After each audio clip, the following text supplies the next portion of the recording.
se prepare para viver um tempo diferente do que você viveu até hoje. E talvez você diga: Gabriela, como é que você pode dizer isso diante de uma crise tão grande que a gente está vivendo, diante de uma realidade tão dificultosa?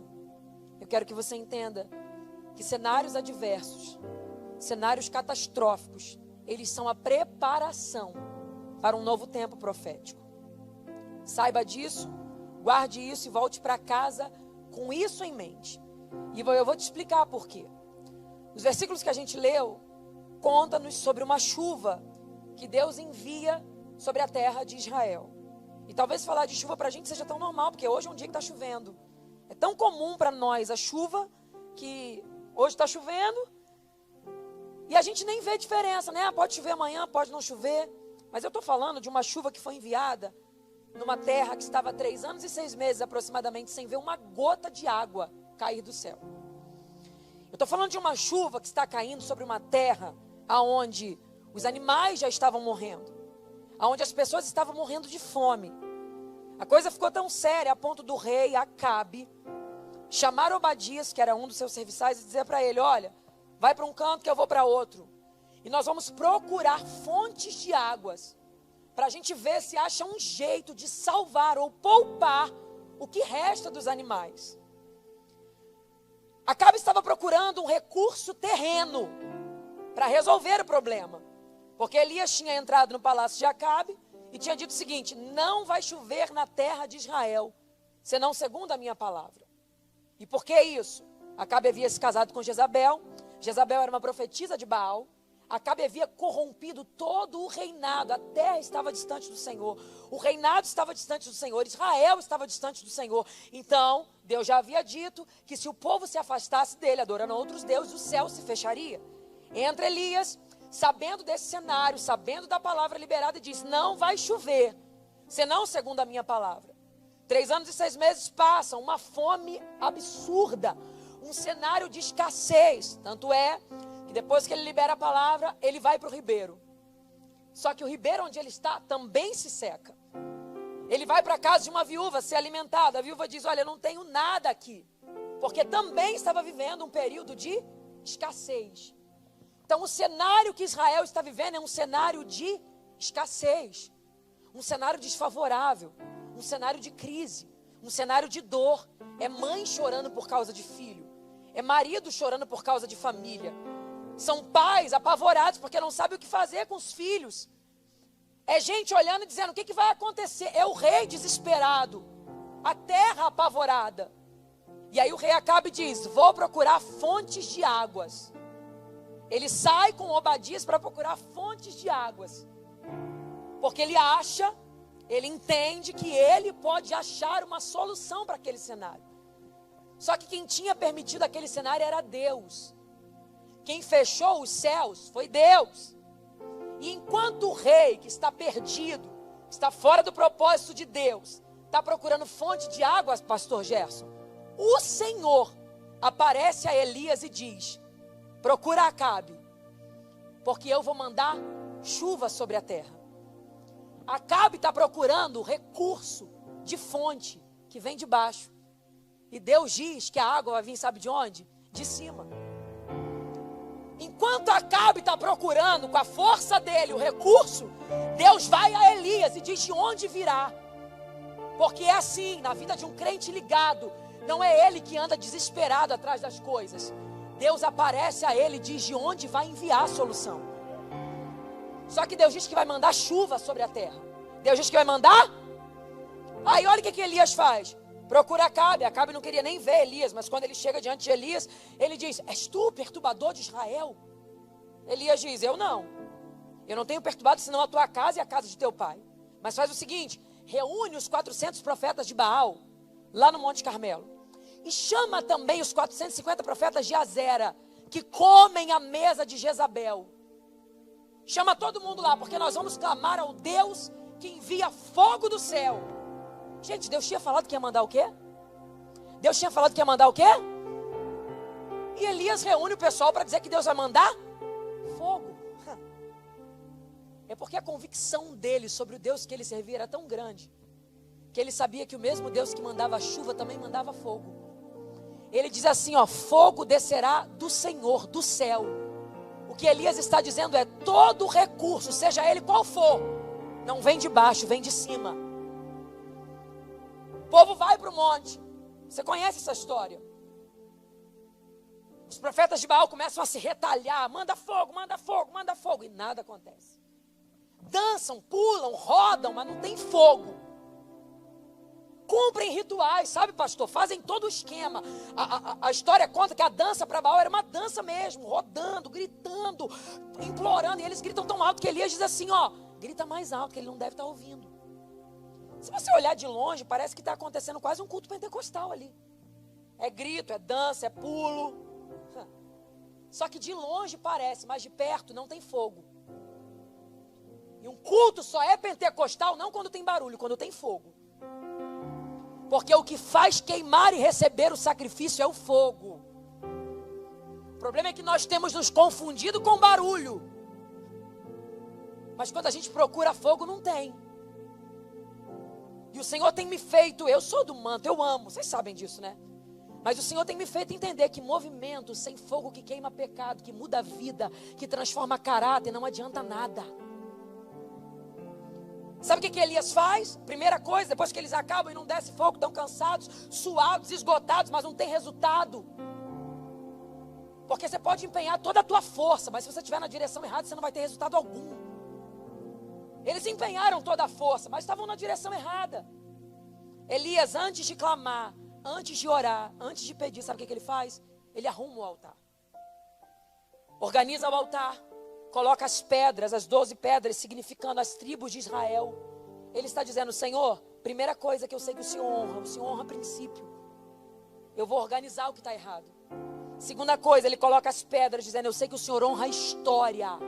As pedras representam as tribos de Israel. E depois ele diz o seguinte, traz água. 4? Não. Eu estou dizendo para você que não chovia. Tinha 3 anos e 6 meses que não chovia. Mas ele manda trazer 4 medidas de água. E ele derrama 3 vezes sobre o altar. Terceira coisa que ele está dizendo que o Senhor honra. Entrega. Eu sei que o Senhor honra princípio. Eu sei que o Senhor honra história. E eu sei que o Senhor honra entrega. Qualquer pessoa que estivesse de longe, vendo Elias fazer o que estava fazendo, colocando água no altar. A água, se ele está pedindo fogo, a água vai evaporar. Se é um tempo que não tem água, se você está de longe, você diria o quê? Elias, eu até entendo organizar o altar, eu até entendo colocar as pedras, mas água é exagero. Você está entregando muito, Elias. Tem mãe que está morrendo de fome. Tem filho que está morrendo de fome. Você compreenderia o Elias colocar aquela água no altar? Tendo em vista que não tinha um pouquinho de água para ninguém beber? Não. Seja sincero. Vamos supor que tem alguém morrendo de sede aqui. E eu pego essa água, ao invés de dar a ele, coloco no altar. Você me entenderia? Não. Só que Elias não é irresponsável. Antes dele colocar aquela água no altar, no versículo 1, Deus falou com ele, vai porque eu vou mandar chuva na terra. Então a água que ele coloca no altar, ele está colocando porque ele sabe que o que virá do céu é maior do que o que ele está entregando. As pessoas podem não entender a tua entrega porque elas não ouviram o que Deus falou que vai fazer na tua vida. Mas você que ouviu, precisa ignorar o comentário dos outros e continuar entregando, porque você sabe o que Deus falou que faria. Ele está botando água, pastor, porque Deus falou que ia mandar chuva. Você acha que ele ia pedir água e jogar fora ou desperdiçar num contexto como aquele só por prazer? Não. Ele sabe o que Deus falou com ele. E quando eu leio esse texto, o Espírito Santo fala comigo, Gabriela, quem não ouviu o que eu falei com você não vai entender tua entrega. Vão te chamar de louco, vão te chamar de bitolado, vão te chamar de fanático, vão dizer que você quer aparecer, vão dizer que você quer se amostrar, mas você sabe o que Deus falou contigo. Então ignora o comentário das pessoas e permanece na entrega que você sabe que tem que fazer. Se o Senhor está mandando você clamar por esse marido, clama mesmo, porque você sabe o que Ele falou. Se o Senhor está mandando você clamar por essa casa, clama mesmo, porque você sabe o que Ele falou que faria. Deus falou que vai salvar teus filhos, continua fazendo campanha mesmo. Alguém vai falar, tá doida, tá muito frio, tá doida, é época de pandemia. Se eu fosse você eu não ia não, continua na tua entrega, porque o que Deus falou com você, Ele falou com você, e é o que Ele vai fazer acontecer.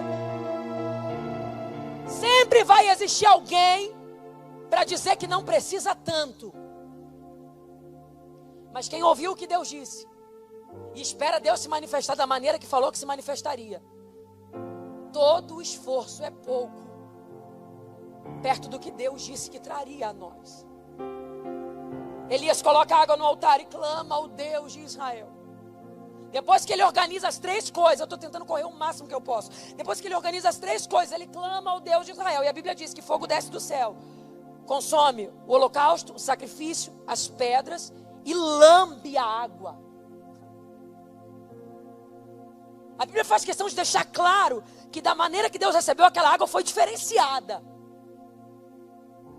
Lamber significa receber de forma rápida. E aí depois que esse altar é recebido, Elias diz assim: Acabe, sobe, come e bebe, porque eu estou ouvindo o barulho de uma abundante chuva. Só que deixa eu te contar uma coisa. Tinha 3 anos e 6 meses que não chovia. O céu estava azul, azul, azul, azul, azul, azul, sem um tipo de nuvem. Como é que Elias está ouvindo o barulho de uma abundante chuva? E só quem ouviu foi ele. Acabe não ouviu, tanto que ele não vai embora. Elias manda ele ir, mas ele não ouviu. As pessoas que estavam ali não ouviram. Só Elias que está ouvindo. Porque as entregas que você tem feito resultarão no nível de experiência que os outros não estão vivendo.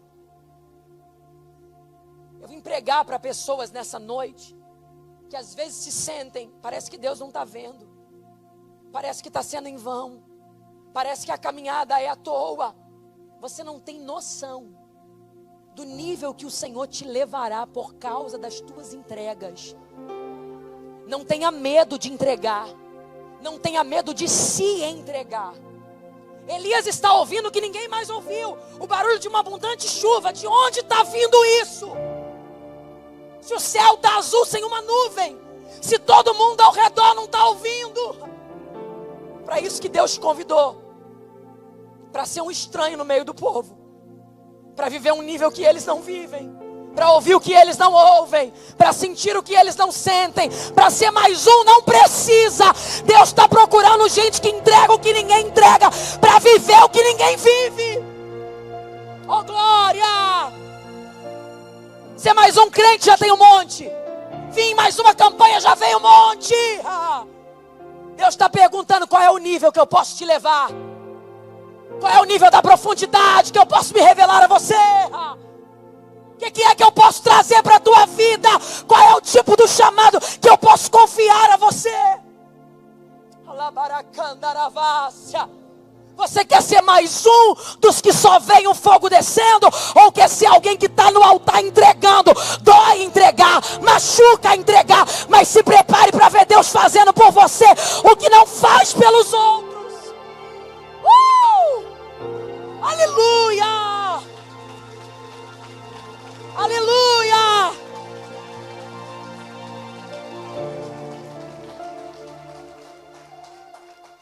Alguém vai olhar de longe e vai dizer: como é que ele ouve o que eu não ouço?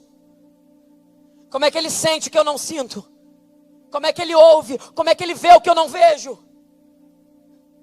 Vai conhecer a história de quem está ouvindo. Vai conhecer a trajetória de quem está recebendo. Porque é muito fácil invejar o que alguém está vivendo. Difícil é ter coragem de colocar no altar o que ele colocou. Seja sincero, o senhor sabendo que na sua casa sua esposa está com sede, você não ia dizer: separa um galãozinho para mim e o resto para o altar. Sabendo que tem um amigo que precisa da água, separa só um para mim. Ele não, ele diz: coloca tudo no altar. Alguém pode olhar de longe e invejar o Deus que mandou o fogo por causa dele. O Deus que diz que vai mandar chuva por causa dele, mas vai conhecer a história dele. Ele está colocando no altar o que ninguém mais teria coragem de colocar. E se tem uma coisa que Deus não é irresponsável. Ele tem muito prazer de honrar os que honram a Ele. Ele não deve nada para ninguém. Eu não conheço alguém que possa bater no peito e dizer: Deus está me devendo. Deus não deve nada a ninguém. Não tem uma entrega que você faça no altar que Ele não te compense 100 vezes mais. Vai, porque eu estou ouvindo. Acabe vai. Olha a diferença de dois. A Bíblia diz: e Acabe subiu a comer, mas Elias subiu ao cume do Carmelo. Todos os dois subiram, só que para objetivos diferentes. Alguém pode olhar e dizer: mas Acabe também está subindo, então Acabe também está vivendo um bom tempo. Enquanto um sobe para comer e beber, o outro sobe para pedir para que Deus faça acontecer o que ele ouviu. Acabe sobe para esperar a chuva que Elias disse que viria. Elias sobe para suplicar que Deus mande e faça acontecer o que ele ouviu que aconteceria. Eu vim pregar para pessoas aqui que estão exatamente como Elias estava nesses versículos. Porque do versículo 1 ao versículo 41 são 40 versículos.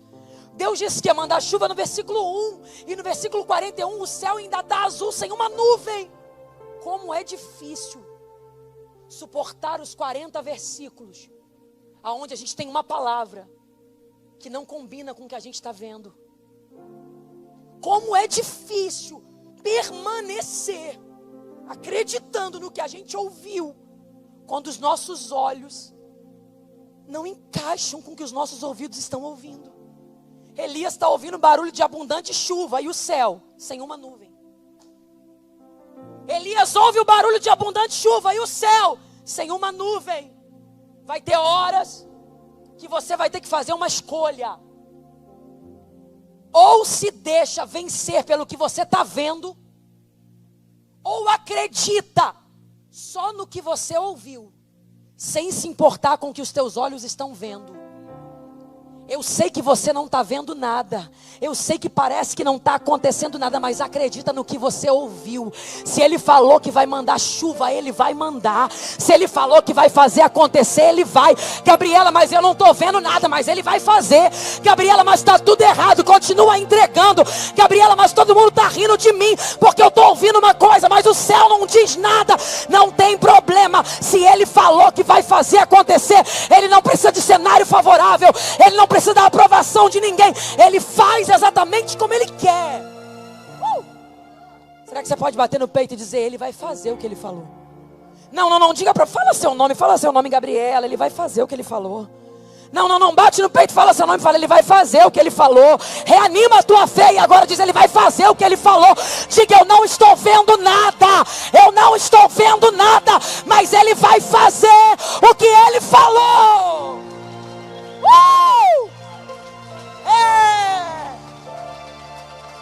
Quando Elias percebe, pastora Raquel, que o que ele está ouvindo não combina com o que ele está vendo, sabe o que ele faz? A Bíblia diz: e dobrou os joelhos e começou a suplicar por aquilo que ele tinha ouvido. Porque todas as vezes que a minha realidade não combinar com aquilo que eu ouvi, eu não vou vencer murmurando, eu vou vencer de joelhos. Todas as vezes que o cenário não for favorável ao que eu ouvi, não vai ser pedindo ajudinha de A ou de B, vai ser de joelhos. Eu não sei como é que está a tua vida, como está a tua estrutura, como está a tua força, eu não sei, mas eu vim dizer para você hoje que o Senhor está te dando uma resistência maior para suportar essa fase de ouvir algo que não combina com o que você está vivendo, de receber promessas que parecem impossíveis de acontecer. Eu vim dizer para você que uma força sobrenatural está descendo sobre você agora. O diabo achou que você ia esmorecer, que você não ia mais conseguir esperar pelo que Deus falou que faria, mas a partir de hoje ele que se cuide, porque você vai vencer essa guerra de joelho. Você não vai vencer murmurando, você não vai vencer reclamando. Se o diabo esperava te achar prostrado, ele que se cuide, porque você hoje estará de joelhos. Oh, aleluia!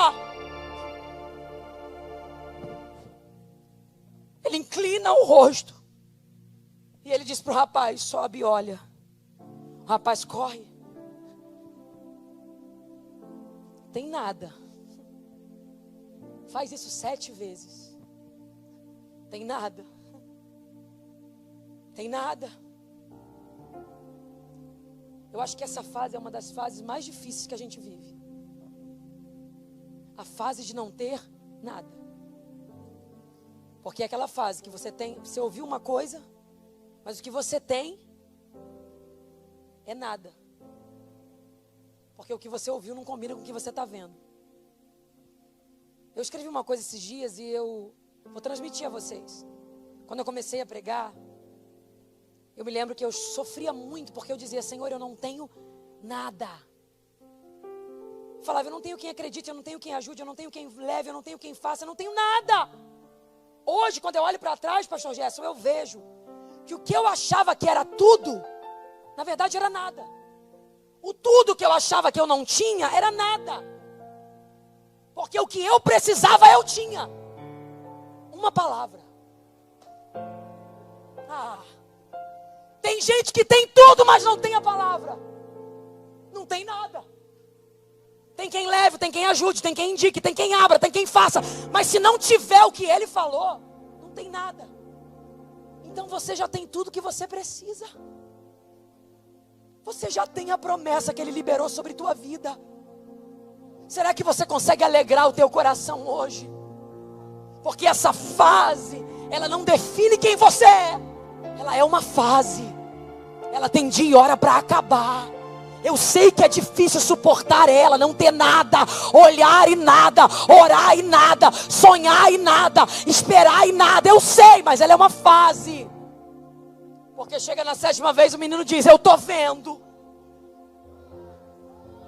O que você está vendo? Eu estou vendo, mas é até estranho de falar, né? Que você falou que vai vir uma abundante chuva, e o que eu estou vendo, ele se assusta tanto com o tamanho da nuvem que ele vê, pastor Jéssica, que ele relata como ela é. Eu estou vendo uma pequena nuvem. Ele não diz só que é pequena, ele diz: ela é do tamanho da mão de um homem. Ele está dizendo: olha, Elias, o que você está esperando é muito grande, perto do que eu estou vendo. O sinal que você está tendo ali não significa nada perto do que você está esperando. Se você quer uma abundante chuva, eu só estou vendo uma pequena nuvem, e ela é do tamanho da mão de um homem. Elias olha e diz: corre, fala para Acabe correr muito, porque está vindo uma abundante chuva. Deixa eu te dizer uma coisa. Eu sei que talvez você se sinta hoje vivendo exatamente esse processo, esperando uma grande chuva, mas a nuvem que tem é bem pequena. Deus falou que vai fazer muito, mas a porta que se abriu é uma portinha. Deus falou que vai realizar grandes coisas, mas só o que aconteceu ainda foi um negocinho. E parece que a gente vai morrer na fase do inha, a fase das coisas mínimas. Um milagrezinho, um poderzinho, um ministériozinho, uma unçãozinha, uma famíliazinha, uma felicidadezinha, que a gente olha e a nuvem que tem é só do tamanho da mão de um homem. E aí a gente pensa: eu acho que Deus mudou de plano. Eu acho, no final das contas, que eu não mereço a chuva que eu estava esperando que Ele enviaria.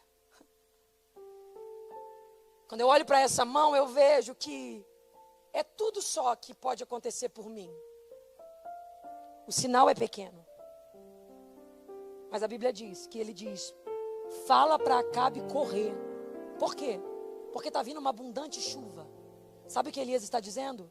Eu não fico na fase das coisas pequenas para sempre. está chegando a fase da abundante chuva que Deus falou que enviaria. Deixa eu liberar uma palavra sobre tua vida. Essa fase do inha, sabe? Uma felicidade que tem prazo de validade. Uma portinha que se abriu.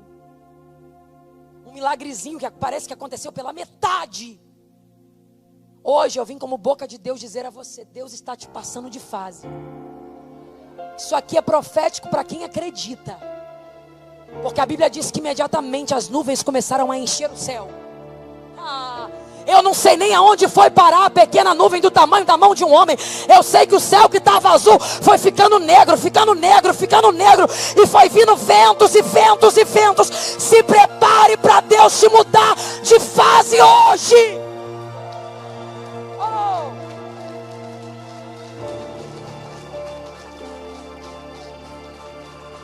Tem alguém olhando a pequena nuvem e dizendo: mas ela é uma boba mesmo. Está acreditando que vai vir uma grande chuva. Olha o tamanho da nuvem. Eles que se preparem. Porque mal sabem eles. Mas isso é só o começo do que Deus está fazendo na tua vida. A tua história não termina como está. Oh, você acha mesmo que Deus salvou você para a tua família se perder? Você acha mesmo que Deus salvou você para as coisas ficarem pela metade? Que nada, essa pequena nuvem é só o começo. Já está vindo mais uma, e mais outra, e mais outra, e mais outra. Só que você precisa entender que o tempo da abundante chuva também assusta. Porque quem gosta de ver o céu enegrecido e grandes ventos? Quem gosta? Quem gosta de ver o vento batendo e quase se derrubando? Só que a Bíblia diz que quando o céu enegreceu, os ventos bateram e a chuva forte desceu. A Bíblia diz assim, ó: e a mão do Senhor estava sobre Elias. O Deus que sustentou Elias na fase de não ver nada. O Deus que sustentou Elias na fase de suportar ver um sinal pequeno perto de uma grande promessa, é o mesmo Deus que respaldou ele quando a palavra liberada aconteceu. Porque se a mão do Senhor não permanecer sobre você, essa chuva te afoga. O que adianta grandes chuvas se a mão dele não estiver com você? O que adianta grandes milagres se ele não permanecer na tua vida? Eu vejo muita gente que conseguiu chegar, mas quando chegou disse: não preciso mais da tua mão. Deus que me livre disso. Deus que te livre disso. De ser alguém que correu e não conseguiu alcançar. Eu declaro sobre tua vida que não haverá declínios. Eu declaro sobre tua vida que não haverá instabilidade. Eu declaro sobre tua vida que você não vai viver uma vida de altos e baixos. Você estará a todo momento sustentado pela mão que te trouxe até aqui. Você vai sim passar de fase. A tua família não vai ficar como está. A tua vida não vai terminar do jeito que está. Mas mais do que isso, o que é primordial na tua vida não é tudo que pode acontecer, é o quanto Deus estará com você. Então eu declaro sobre tua vida que coisas grandes acontecerão, mas à proporção que as coisas forem aumentando, mais de Deus você terá, mais de Deus terá na tua casa. Não, você não vai ficar rico para largar Jesus, não. Você não vai prosperar para fugir daqui, não. Quanto mais Deus prosperar tuas finanças, mais Deus vai te encher de glória. Quanto mais Deus abençoar a tua casa, mais Deus vai te encher de poder. Oh! Eu me recuso a ser parte dos que desfrutam da chuva sem a companhia de quem me mandou ela.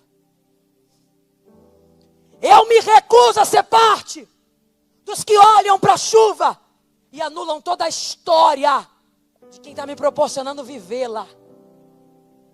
O Senhor me manda direcionar essa palavra nos poucos minutos que me restam. Às vezes eu tenho vontade de pegar essa televisão e jogar fora. confessar, pastora.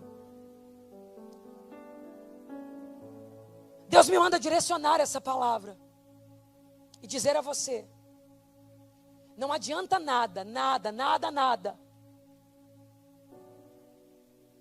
Chegar ao lugar que você deseja que Ele te leve. E ao chegar lá, esquecer do que te motivou.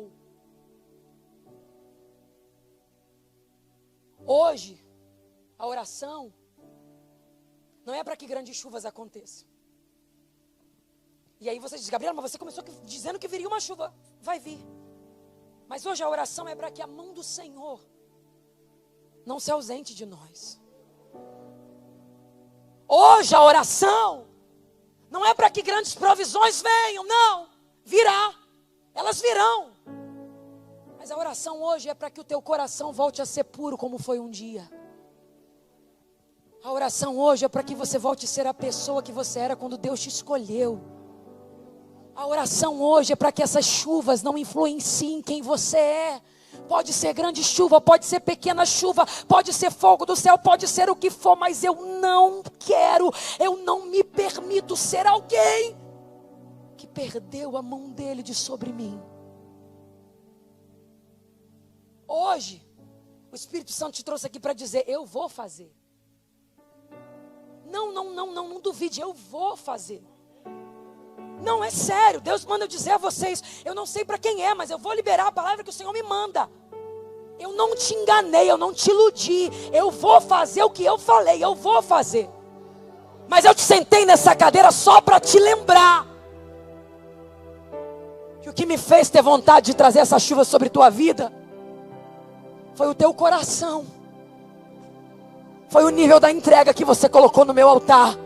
Foi a pureza que eu vi diante de mim quando você rompeu com todos os profetas de Baal só para me honrar. Foi aquele coração verdadeiro que me buscava sem esperar nada em troca, que só queria me honrar. Então, para que você não pare nessa chuva, porque Deus não quer mandar só uma. Aleluia. Eu sinto uma autoridade profética aqui. Deus não quer que você seja contador de história de chuva passada, não. Ele está dizendo: eu quero continuar fazendo. O negócio que eu tenho com você é diário, é todo dia, é fazer, é continuar fazendo. A tua função é manter o teu coração diante de mim. A tua função é continuar me honrando de verdade. A tua função é não deixar que os aplausos te seduzam, é não deixar que os comentários te derrubem, é não deixar que as pessoas te desviem do alvo, porque o meu compromisso com você é: toda vez que você orar eu abro o céu, toda vez que você orar eu fecho o céu. É só você falar. Aleluia. Se você mantiver o teu coração, se a minha mão permanecer sobre você, eu não sei se vocês estão sentindo a graça que eu estou sentindo aqui, mas o Deus de aliança desceu aqui hoje. É Manachuri Andarábia. O Deus de aliança é que o Mandu e a Sébia, e veio falar com os profetas dele. Que o Manda Eva Shúria, para dizer a eles: a minha aliança com você não é só uma vez, só uma chuva, não. Todas as vezes que você abrir a boca. Mas a pergunta é: você ainda mantém o mesmo coração de antes? Onde está a pureza de quem consertou o altar? Onde está a pureza de quem preservou a história, as 12 pedras? Oh, gente. Onde está a pureza de quem colocou água quando ninguém teria coragem de colocar? Ele hoje quer te sondar aqui. Ele quer passar em revista diante de você. Você deixou os aplausos te modificarem? Você deixou os versículos onde você só tinha uma promessa e não tinha mais nada mudarem a tua essência? Você deixou as guerras, os ataques, o inimigo mudarem quem você era diante dele? Ele está procurando de novo a pessoa do versículo 1, que ele abriu a boca e disse: eu vou mandar uma chuva. Porque ele está dizendo a essa pessoa: eu mando quantas chuvas forem necessárias. A essa pessoa eu fecho os céus quantas vezes for preciso. Você deixou mudar o que você era diante dele? Ah, Gabriela, apanhei muito, né? Eu fiquei assim. Esse não é você. E ele está dizendo: eu quero restaurar hoje a tua pureza. Eu orava isso no carro hoje. E eu não sabia que o Senhor queria falar isso conosco nessa noite. Eu vim aqui só para profetizar que abundantes chuvas viriam. Mas no final das contas, pastor Gerson, o que Deus me manda dizer a essa igreja é: eu não quero parar em uma abundante chuva. O meu vínculo com vocês é mandar quantas vezes for preciso. Eu não quero que essa igreja viva de história passada. Não! Eu quero que vocês vivam de milagres frescos. Mas o que mantém essa garantia, pastor, não é o nome que a gente tem. Não é o quanto eu sou bom no que eu faço. É o coração de alguém que tem coragem de reparar o altar, sem pedir a opinião de ninguém. É o coração de alguém que tem coragem de honrar a história de quem veio antes. E é o coração de alguém que tem coragem de entregar o que ninguém mais entregaria. A esses, Deus faz o que não faz pelos outros. Os outros viverão e provarão do milagre que foi liberado por causa de você. Eu sinto autoridade profética para dizer isso, eu vou dizer. O que virá através da tua entrega e da tua obediência é tão grande, é tão profético, que vai abastecer celeiro de muita gente. Você vai ver muita mãe de família, muita casa sendo sustentada, porque você estava lá de joelho dobrado entregando o que ninguém entregou.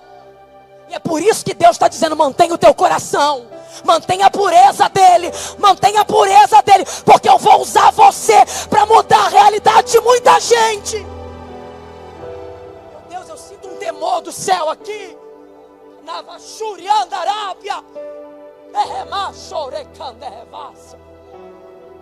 Deus vai derramar tanto.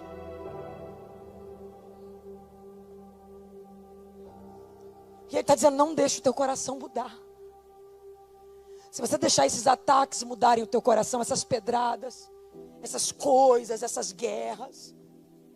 Se você deixar: Gabi, mas você não sabe como é que está a minha casa, você não sabe como é que é o meu marido, você não sabe como é que é a minha família, você não sabe como é que é o meu trabalho. Eu não sei mesmo. E eu não preciso saber. A única coisa que Deus me trouxe aqui para dizer: mantenha o coração como era quando eu liberei a promessa a você. Porque se o coração for o mesmo, você não vai viver de uma chuva só. E desde então, voltou a ter chuva sobre a terra. Você entende isso? Não foi aquela só, pastor. Passou aquela, choveu de novo. Passou mais um tempo, choveu de novo. Estenda a mão assim. O Senhor hoje está liberando sobre tua vida duas coisas. Uma, resistência para suportar essa fase. Duas, a pureza do Espírito Santo. E eu sei que quando a gente fala de pureza, a gente não consegue entender a força que a pureza tem. Mas é a arma mais potente contra o diabo. Pastora Elisete Malafaia uma vez escreveu isso, e isso mexeu muito comigo. Ela diz: a arma mais potente contra o diabo é a pureza. Um coração puro e verdadeiro. Hoje o Senhor está tirando toda a mancha do teu coração. Está purificando a tua alma. Está limpando você. Você foi bombardeado de coisas. Você foi massacrado. E isso modificou quem você era. Mas hoje, o Espírito que te conhece e sabe o quanto você deseja viver uma vida íntegra diante dEle, o quanto você quer honrar, Ele está dizendo: eu estou passando aí e estou arrancando essas mazelas, porque elas não te pertencem. Eu devolvo hoje o coração puro. Eu devolvo o coração de menina. Eu devolvo o coração de menino. Eu devolvo aquela entrega. Eu devolvo aquela intensidade. Eu devolvo aquela verdade diante de mim.